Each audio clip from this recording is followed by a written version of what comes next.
Do you want to earn money and learn how?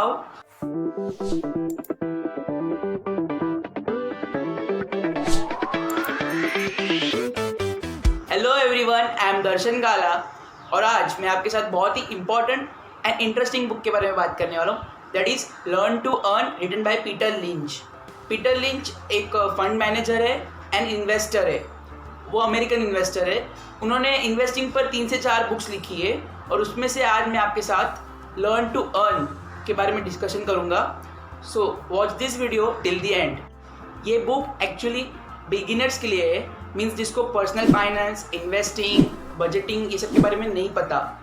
So this book includes 4 chapters, that is short history of capitalism, basics of investing, lives of company and the invisible hands. So first, short history of capitalism.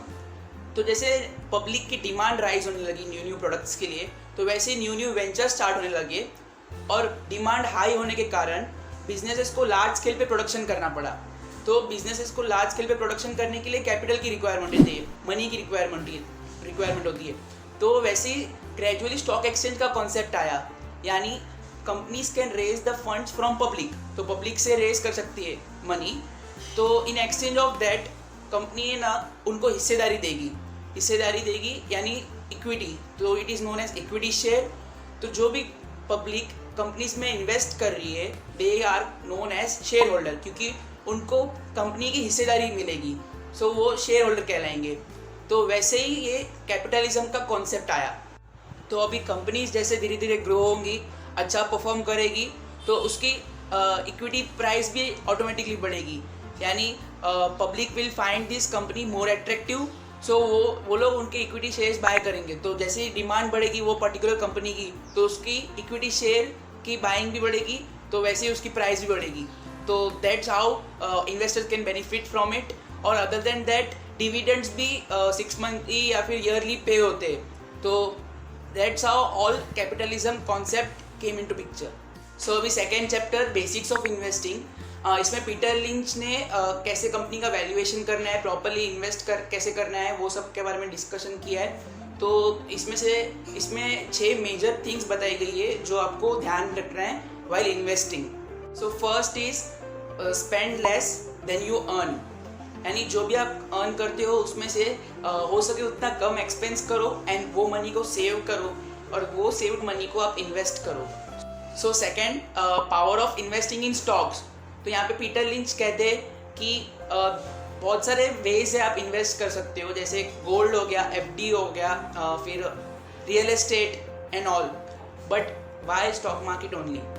तो comparing with all this things, stock market gives you the highest rate of return in long run. तो जैसे आप invest करते हो companies में, so they are part of economy, तो economy में आप इन्वेस्ट करते हो। तो ग्रेजुअली आप हर एक कंट्री का देखोगे तो year by year economy grow ही हुआ है, उनके स्टॉक मार्केट्स ग्रो ही हुए हैं। तो वो हाईएस्ट रेट ऑफ रिटर्न देंगे कंपेयरिंग विथ अदर इन्वेस्टमेंट्स। तो जैसे इन्फ्लेशन भी बढ़ेगा तो वो भी कॉप अप करने के लिए ये इसके रिटर्न्स कॉप अप कर पाएंगे। तो जब ये इन्फ्लेशन बढ़ेगा तो बाकी के जो इन्वेस्टमेंट करते हैं वो इन्फ्लेशन के मुकाबले कुछ नहीं होंगे, बट ये जो स्टॉक मार्केट में इन्वेस्ट मनी रहेगा वो आपको समथिंग कुछ दिखेगा कि आपने कुछ अर्न किया। So third, trial of timing the market, यानी यहाँ पे पीटर लिंच ने एक एवरेज पर्सन को मार्केट को टाइम करने के लिए नहीं बोला है। यानी कोई शेयर समझो उसने बाय किया 100 पे एंड अगेन 120 हुआ तो बेच दिया और अगेन ये प्रोसेस किया, बट एक सिंगल एवरेज पर्सन ये हर टाइम नहीं कर पाता, वो लॉस फेस करेगा 3-4 ट्रांजेक्शन के बाद। सो यहाँ पे पीटर लिंच एडवाइस करते हैं कि मार्केट को टाइम मत करो, आप लॉन्ग रन में इन्वेस्टेड रहो, सो आपको अच्छे रिटर्न्स मिलेंगे। Fourth is learn from your failure, यानी ज़रूरी नहीं है कि हर बार आप प्रॉफिट्स ही कमाओ। बहुत सारे सक्सेसफुल इन्वेस्टर जो है उन्होंने भी बहुत सारे लॉसेस किए, बट उसमें से आपको मिस्टेक्स क्या क्या किए उसमें से आपको लर्न करना है कि क्या क्या आपने मिस्टेक्स किए। यानी कोई स्टॉक पिकिंग में मिस्टेक हो गई है या फिर कोई कंपनी का प्रॉपर वैल्यूएशन नहीं किया और आपने इन्वेस्ट कर दिया है, तो वो सब मिस्टेक्स में से आप लर्न करके कोई ऐसे अच्छे स्टॉक्स भी पिक कर लिए, अच्छे क्वालिटी स्टॉक्स में आपने इन्वेस्ट कर लिया, तो आपके जो भी लॉसेस है वो रिकवर हो सकते हैं। एक दो अच्छे पिकिंग के कारण नहीं, स्टॉक्स के। Fifth thing which is very important, ये बुक में डिस्कस किए, दैट इज स्टार्ट अर्ली। यानी आप जितना ज़्यादा जल्दी स्टार्ट करोगे इन्वेस्टिंग, उतना ज़्यादा आपको फ़ायदा है।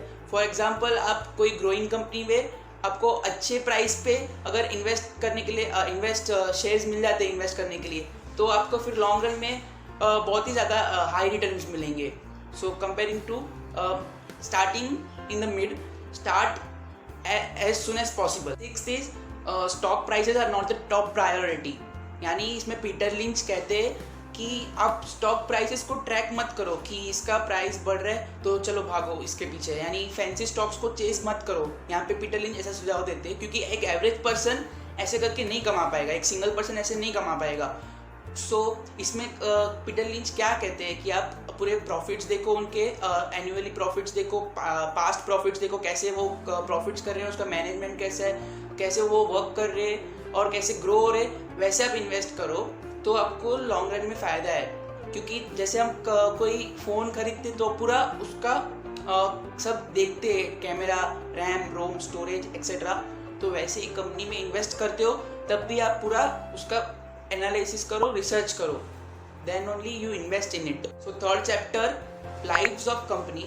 सो यहाँ पे पीटर लिंच कहते हैं कि कैसे किसी के दिमाग में आइडिया आता है, वो बिजनेस स्टार्ट करता है, फिर वो धीरे धीरे लार्ज स्केल प्रोडक्शन करके स्टॉक एक्सचेंज पे भी लिस्ट होता है, और बाकी बहुत सारे सर्कमस्टेंसेस आने के कारण बहुत सारे फेसेस करता है, प्रॉब्लम फेसेस करता है, फिर अलग अलग फेजेस में से पास होती है एक कंपनी, जैसे कि बूम हो गया, रिसेशन हो गया, डिप्रेशन हो गया, रिकवरी हो गया, ऐसे बहुत सारे फेजेस में से पास होती है। तो that's how all the lives of company depends on. तो ये सब के बारे में बात की है। Here comes the chapter 4, invisible hands. So यहाँ पे पीटर लिंच कहते हैं the most important person in the growth of business are the leaders of the business. यानी जो भी लीडर्स है बिजनेसेस के, वो उसकी सक्सेस के लिए हमेशा रिस्पॉन्सिबल होते हैं। यानी एक अच्छा लीडर, उसकी अच्छी लीडरशिप की कंपनी को एक हाईएस्ट पीक ऑफ सक्सेस पे ले जा सकती है। तो यहाँ पे ये लीडरशिप की बात करते हैं कि जैसी स्ट्रॉन्ग लीडरशिप, जैसा स्ट्रॉन्ग लीडर्स उसके मैनेजमेंट होगा, वैसे ही वो कंपनीज का परफॉर्मेंस होगा, वैसे ही ग्रोथ होगा।